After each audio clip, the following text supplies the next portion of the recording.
सियासी मैदान की हर बड़ी खबर से आगाह रहने के लिए हमारे चैनल आजाद सियासत को सब्सक्राइब करें और बेल आइकन को प्रेस करें।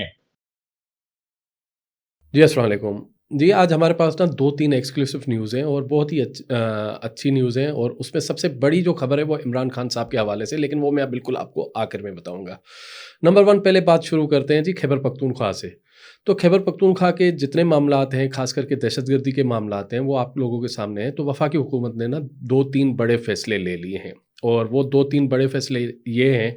कि कल उन्होंने वज़ीर-ए-आज़म साहब ने एक अपॉइंटमेंट की, अपना कोऑर्डिनेटर लगाया खैबर पख्तूनख्वा पे अख्तियार वली साहब को। ये मैं इसलिए बता रहा हूँ बैकग्राउंड, ताकि आपको पता हो कि ये बड़े फ़ैसले क्यों हैं और खैबर पख्तूनख्वा में होने क्या जा रहा है। तो अख्तियार वली साहब को कोऑर्डिनेटर टू पीएम लगाया गया है, प्राइम मिनिस्टर। दूसरे नंबर पे जो अपॉइंटमेंट हुई है, उन्होंने परवेज़ खटक को, जिनको राना सनाउल्लाह ओन ही नहीं करते कि वो नून लीग की चॉइस नहीं है, लेकिन परवेज़ खटक जो है वो मुशीर दाखिला लगाया गया है, यानी कि इंटीरियर मिनिस्ट्री का adviser to the prime minister. Number तीसरे पे जो आ रही है बड़ी अपॉइंटमेंट है, वो है तलाल चौधरी की, वो स्टेट मिनिस्टर फॉर इंटीरियर, यानी कि इंटीरियर में पहले आपको पता है इंटीरियर मिनिस्टर थे मोहसिन नकवी साहब, वो चेयरमैन पीसीबी भी थे। तो काफ़ी वर्क बर्डन था, लेकिन अब इंटीरियर पे ख़ास करके, क्योंकि इंटीरियर वो मिनिस्ट्री है जो पूरे मुल्क का अमन-अमान के हवाले से तमाम मामलात को देखती है। किस सूबे में कौन-सा आईजी जाना है, किस सूबे में एफसी क्या कर रही है, पैरामिलिट्री फोर्सेस क्या कर रही हैं, तो ये सारे उधर ही होते हैं। तो जितनी भी हमारी लॉ एंड एनफोर्समेंट एजेंसीज़ होती हैं, वो इंटीरियर मिनिस्ट्री से रिलेटेड होती हैं।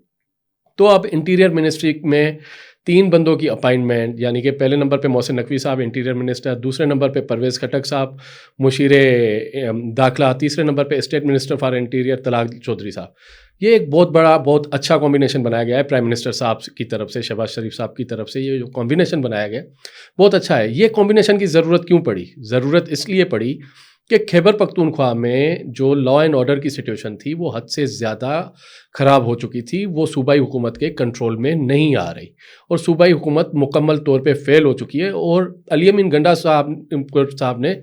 कल अपने एक इंटरव्यू में, टीवी इंटरव्यू में, ये एतराफ़ भी किया है कि हमने वफाक को बताया है और उन्होंने वज़ीर जो है उसके थ्रू आगाह किया है कि ये दहशतगर्दी मज़ीद बढ़ेगी। तो ये एक अलार्मिंग बात है। तो यहाँ पे जो है तहरीक-ए-इंसाफ़ खैबर पख्तूनख्वा वर्सेस मुस्लिम लीग नून इन वफाकी हुकूमत, तो वफाकी हुकूमत और खैबर पख्तूनख्वा की हुकूमत जो है वो एक तो सिंक नज़र नहीं आ रही, अलाइन नज़र नहीं आ रही। लेकिन वफाकी हुकूमत ने जो फील्डिंग टाइट की है, तो मेरे ख्याल से खैबर पख्तूनख्वा में जो है बहुत सारी चेंजेस हमें अगले कुछ रोज़ में देखने को मिलेंगी, यानी कि 2-4 हफ्ते लग जाएंगे। लेकिन अमन अमान के हवाले से बहुत बड़े इक़दामात होने जा रहे हैं, बहुत बड़ी चीज़ें होने जा रही हैं, क्योंकि इस वक्त तक जो अमन अमान को काबू कर रही थी वो सिर्फ पाक फौज कर रही थी, सिक्योरिटी फोर्सेस कर रही थी काइनेटिक ऑपरेशंस करने। लेकिन अगर आपको देर पा अमन चाहिए तो उसके लिए आपकी मकामी जो हुकूमतें होती हैं, सूबाई हुकूमतें होती हैं, जो पुलिसिंग का सिस्टम होता है वो आपका तगड़ा होता है, तो वो उस लॉ एंड पीस को जो है मेंटेन करता है, लॉ एंड ऑर्डर को मेंटेन करता है। तो अली अमीन गंडापुर साहब के जो एलिगेशंस है, तो मेरे ख्याल से अब उनको जो है बहुत ही उन एलिगेशंस को सुना भी जाएगा, उनको एड्रेस भी किया जाएगा और खैबर पख्तूनख्वा पे हुकूमत ने अपनी पूरी तवज्जो की है।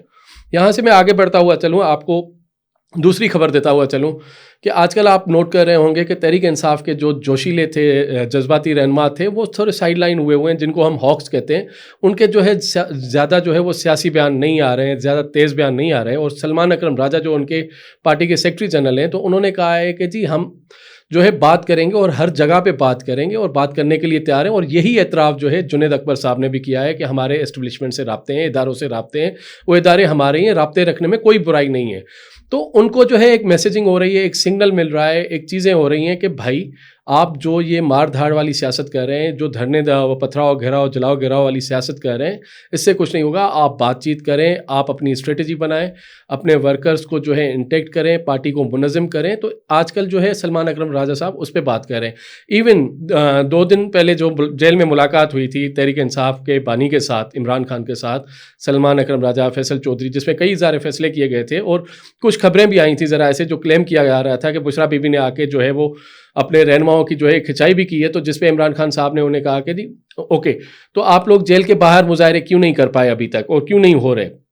रिहाई के लिए क्या इकदाम लिए जा रहे हैं। तो लेकिन उसके बावजूद भी उसको 4-5 दिन गुजर गए, तो तहरीक-ए-इंसाफ पार्टी के पास कोई ख़ास प्लान नहीं है। शायद रमज़ान की वजह से नहीं है, शायद ऑलरेडी बहुत सारे कारकुनान और असीरान जेल में, जिसकी वजह से इस वक्त वो जहरियत नहीं अपनाई जा रही और बड़ी मुफाहमत की तरह से बात की जा रही है। और आप देखेंगे पिछले हफ्ते के सलमान अकरम राजा साहब के कुछ इंटरव्यूज़ उठा के देख लें, उसमें वो उनका जाराना अंदाज़ नहीं है, उनमें उनका मुफाहमती अंदाज़ हो गया है और काफ़ी तरीके से वो एक सॉफ्ट लाइन लेके चल रहे हैं कि हम बातचीत के ज़रिए कर सकते हैं। आपने देखा रमज़ान शुरू होने से पहले इमरान खान ने एक कॉल दी थी कि जाएं तमाम जो है कौम परस्तों से मिलें, सेपरेटिस्ट से मिलें, मारंग बलोच से मिलें,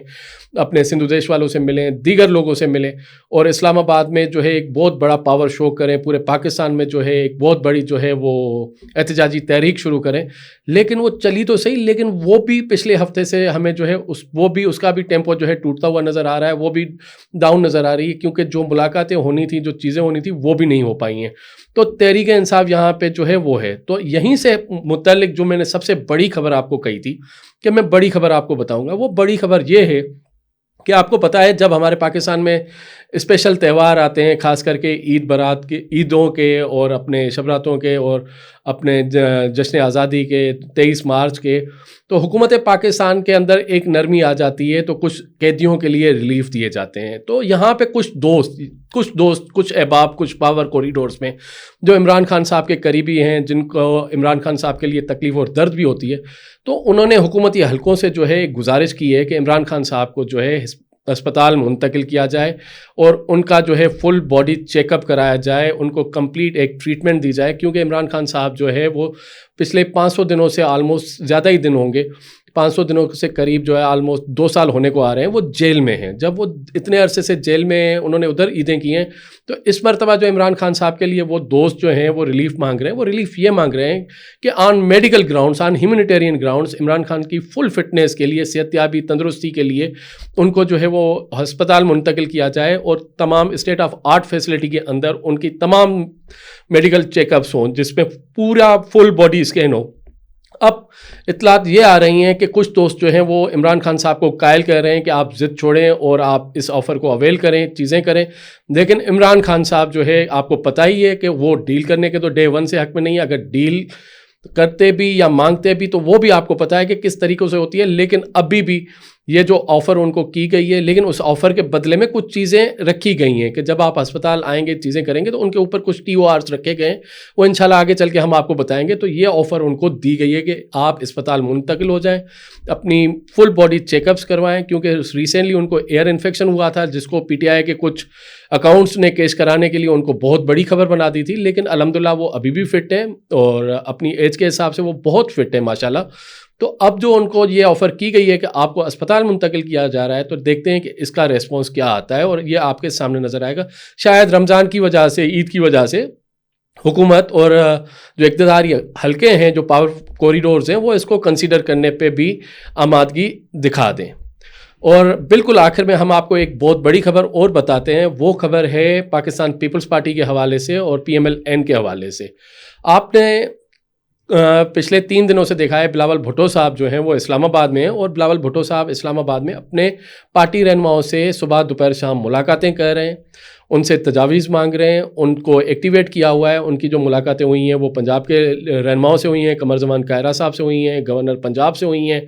मखदूम अहमद महमूद साहब से हुई हैं, दीगर पार्टी रहनुमाओं से हुई हैं, कारकुनों से हुई हैं, खैबर पख्तूनख्वा के गवर्नर से हुई है और कारकुनों से हुई हैं। और उसका जो ये मुलाकातों करने का मकसद है, तो आपको पता है कि एक खबर आ रही थी कि गुज़िश्ता जो पीर जो गुज़र गया, उस पे जो है बिलावल भुट्टो साहब और वज़ीर आज़म साहब की मुलाकात तय थी। फिर खबर आई नहीं थी, वो तो 5 मार्च को होनी है, लेकिन वो मुलाकात क्यों नहीं हो पा रही? तो पीपल्स पार्टी के अंदर एक शदीद गुस्सा है। गुस्सा किस चीज़ पे है वो मैं आपको बताता हूँ, जो PMLN और पीपल्स पार्टी के दरमियान तलक यहाँ पैदा कर सकता है और आगे चल के लगता है ये लावा फटेगा और बहुत बड़ा फटेगा। जी, रिसेंटली एक पंजाब में एक्टिविटी की गई मरीम नवाज़ साहिबा से, वज़ीर आला पंजाब जो है मरीम नवाज़ शरीफ साहिबा से, उन्होंने हार्स एंड कैटल शो करवाया और बहुत बड़ा धूमधाम से जो है वो एक बहुत बड़ा इवेंट था, नेशनल लेवल का उन्होंने इवेंट उसे बना दिया। वो कई रोज़ जारी रहा, लेकिन अनफॉर्चुनेटली उसमें उन्होंने ना गवर्नर पंजाब को इन्वाइट किया, ना उन्होंने प्रेसिडेंट ऑफ पाकिस्तान को इनवाइट किया, ना उसमें उन्होंने जो है किसी पीपल्स पार्टी के बड़े ओहदेदार, यानी कि जैसे कि और भी हैं, यूसुफ रज़ा गिलानी साहब हैं, चेयरमैन सेनेट है, इवन उन तक को भी किसी को भी मदऊ नहीं किया गया, उस लेवल से भी नहीं था। फिर जो एक इतलात आ रही है, जो गिला आ रहा है कि प्रेसिडेंट जरदारी साहब जो है, आसिफ अली जरदारी साहब पंजाब के दौरे पे गए, लाहौर के दौरे पे गए, तो मरियम नवाज साहिबा का प्रोटोकॉल बनता है बीइंग अ सीएम पंजाब कि वो प्रेसिडेंट के प्रोटोकॉल में उनको रिसीव करने जाती, मुलाकात करती, लेकिन वो मुलाकात नहीं हुई। तो पीपल्स पार्टी के अंदर जो है इन चीज़ों को बड़ा महसूस किया जा रहा है और वो कह रहे हैं कि जी हम इस हुकूमत को पूरा बेल आउट करते हैं, लेकिन जब ये बड़े फैसले करते हैं, काबीना में तोसी करते हैं, जब ये दीगर फैसले करते हैं, तो ये हमें पूछते ही नहीं है। तो पीपल्स पार्टी अब जो है वो अपना एक पावर और पॉलिटिक्स के लिए, अपने सर्वाइवल के लिए और अपने कार्ड्स के लिए वो बहुत अच्छे से खेलने के लिए तैयार है। और जो अगली मीटिंग होगी उनकी, उसमें जो है पीपल्स पार्टी जो है वो पीएमएलएन के ऊपर बहुत बड़ा बिल फोड़ने जाएगी कि ये और ख़ास करके पीपल्स पार्टी की सियासत सिंध से जुड़ी हुई है और सिंध में इस वक्त बड़ा मसला चल रहा है कैनालों का। लेकिन कैनालों पे जब वो बात करते हैं, पीपल्स पार्टी के जितने वज़रा बात करते हैं कि जी इरसा के मुताबिक हमें पानी शेयर दिया जाए, ये दिया जाए, नए कैनाल कैसे बनेंगे, ईसीसी के थ्रू बनेंगे, दीगर जो है वो फेडरल कैबिनेट, कोई डिबेट होनी चाहिए, चीज़ें होनी चाहिए। लेकिन पंजाब मरियम नवाज साहिबा जो है ग्रीन पाकिस्तान इनिशिएटिव के ऊपर कोई कंप्रोमाइज़ करने नहीं जा रही हैं और वो कैनाल बनाने पे बज़िद हैं। लेकिन ये इशू भी जो है पीपल्स पार्टी और पीएमएलएन के दरमियान बहुत बड़ा एक जो है मार्का होने जाएगा और इससे जो है लगता यही है कि ये इत्तेहादी हुकूमत कितना सर्वाइव करेगी। लेट्स सी कि ये डेवलपमेंट्स और ये खबरें थी हमारे पास, तो अब देखते हैं क्या बनता है।